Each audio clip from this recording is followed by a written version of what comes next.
All right, music fans, welcome back. Harmless Dave here talking about real music and the new religion, the new cult, and doing it in real time for real people just like you and me. Remember the rock band Kix, Kix? Big briefly in the late 1980s, probably could have been bigger. Don't Close Your Eyes. Very big song. I believe anti-suicide kind of song. Interesting band for sure. Interesting sound. And they finally had a breakthrough hit. And now they're suffering from breakthrough things. So the Kix frontman here is got a headline out there via one of the great websites for propaganda in the music world. He said, "We all did the thing. So it was all very mild." See, they put this headline out there every single time. Quick little footnote here. I have a link from the International Business Times, and I will post that in the description of this video. The link says that 10,857 people so far have not fared as well. Let me read that number again. 10,857 have not done as well as the band members in Kix. Steve Whiteman was talking recently on a podcast. He said, "Kix was busy as hell at the end of May. We worked from May, June, July, August. I mean, almost every weekend, 2-3 shows a week just to make up for all the shows that we missed through the thing-demic. And then we got the thing. So we had to shut it down for about a month, and we missed another 8 shows. So they shut it down for a month." He goes on to say, "It was weird because I got it and we had done the thing. So nobody was really in harm's way." Let me stop there again for a moment and just again reiterate 10,857. Okay? I'm just putting that number in there. But according to Steve the doctor here, nobody was in harm's way. It was very mild for us all. I'm glad it was mild. But I don't see causation here. I see conflating that you did the thing. And then anyway, it's too confusing because when you read this stuff, see, it's kind of like reading about a religion that you're not familiar with, and you have to kind of figure out all of the nuances of that new religion. And as time goes on, the religion begins to define itself more and more. And then they have a doctrine that they put out, and their doctrine here is the headline. It was all very mild. It was mild, even though the president of the United States said, I don't know when, but this year, said, "Hey, if you go and do this, you won't get the thing, man. Come on, man." Anyway, he goes on to say, "I would get it one week, then Mark, the bass player, he'd come up with it the next week, and Bob, the guitar player, he got it. It spread out to the point where we had to take the whole month off and lose a whole lot of shows." Oh, okay. Well, I'm glad they shut it down because, you don't want to give it to other people, right? And they say this. They say it. "We decided to cancel a month's worth of shows because we didn't want to give it to other people. If you have it, you don't want to give it to other people, so we follow the protocols." Again, banning words from the English language for me would start with the word protocol. It just would. And then quarantine might be next. He goes on to say we wouldn't fly with it. We wouldn't go to shows. It's like a crazy uncle. We just wouldn't fly with it. We don't want to invite it to shows because, you're around a bunch of people. This is an actual dialogue. It's going to get even better, by the way. So hang out for this.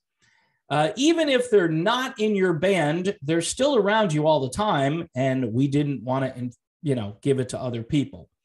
So we decided to shut it down until everybody could come up with that glorious negative test. Regarding the symptoms, he goes on to say, "I thought I was getting a little bit of a cold. I basically had to clear my throat a couple of times a day. So at that point, did he just run out, like sprint to get that test? I had a slight headache, and this is weird. I lost taste and smell for about a week and a half. That's kind of a long time. A week and a half with no taste or smell. Anyway, but it was very mild. The symptoms were mild, even though that to me, even though it might not be an uncomfortable symptom, it's kind of a prolonged, weird, alarming kind of symptom, right? Whiteman went on to say that he got his second thing in March. So he must have been like boom, boom, back to back, right? Because the first one, when did the first one come out? That sounds kind of weird because I thought the first one came out in March. And then anyway, I didn't really pay too much attention to that. So I could be wrong because that wasn't for me. And then he got the thing in September. And so he's doing math here. He says, oh, that's just about 6 months. Good job, Mark or Steve. 6 months, which is about the time when they tell you need a booster. A booster. That's why the boosters are out now, because a lot of people are getting these breakthrough things. You thought you were safe, but it didn't last. So this last sentence, you thought you were safe, but the thing didn't last. He's basically admitting it doesn't last. It doesn't last. Last month, Whiteman told some other podcasts that he would like to see as many people as possible do the thing. We're all thinged in this band, and I preach it. The new religion. See what I'm talking about? They even use religious terminology. I preach it. We're able to be here tonight because there is a thing, and I really encourage everybody to do it. And here's the fun part. And I've had people walk out and want their money back because I tell people that I think it's really important that we all do the thing. We all bundle, and people who are offended by it, they're just some people that won't do it.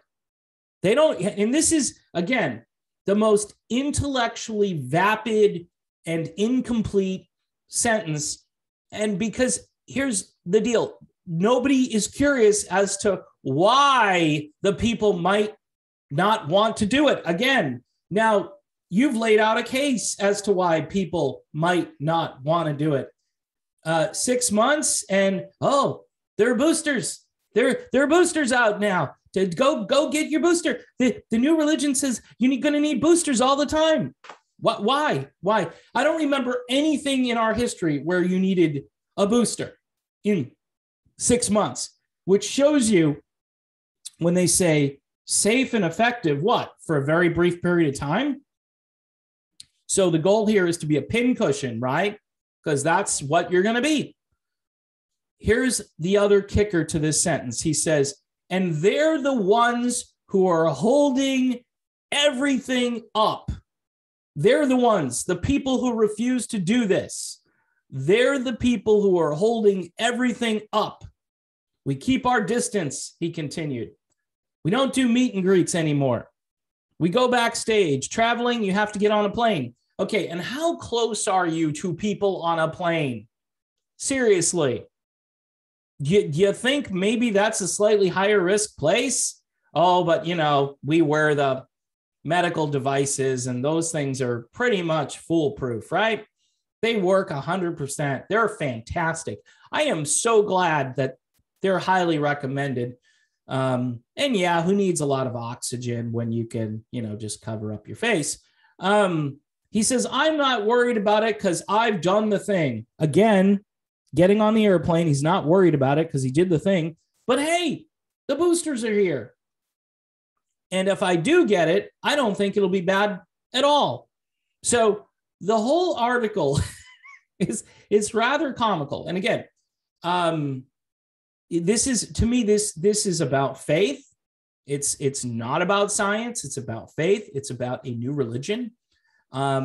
It's interesting to see so many of these, what I call geezer metal bands. And it seems to be a thing sorry, with these geezer metal bands, they all think the same way. They're all basically telling people that they're medical experts, that they have faith, and if the first thing didn't work, if God didn't save them the first time, God's going to come and save them again. And if it doesn't work, it won't be so bad, you know. But again, I have a website here where you can go check out the link. I know people aren't supposed to read this stuff. 10,857. That's the number. 10,857. And by the way, that number isn't just breakthrough things. No. That number is people, well, you'll see it, and then you're going to maybe gasp and think, wow. So it was very mild for these guys, very mild, but it may not work out the same for everyone. And this, to me, is the ultimate in doing a disservice to humanity. By preaching this one narrative and this one outcome, that's all you can believe in. And for those people who don't do it, they're the ones holding everything up, even though countries like Israel, countries like the UK, and states like Illinois haven't had the best outcomes in the last couple of months when it comes to people who decided to do the kicks thing, right? So again, I wish this band well. I do.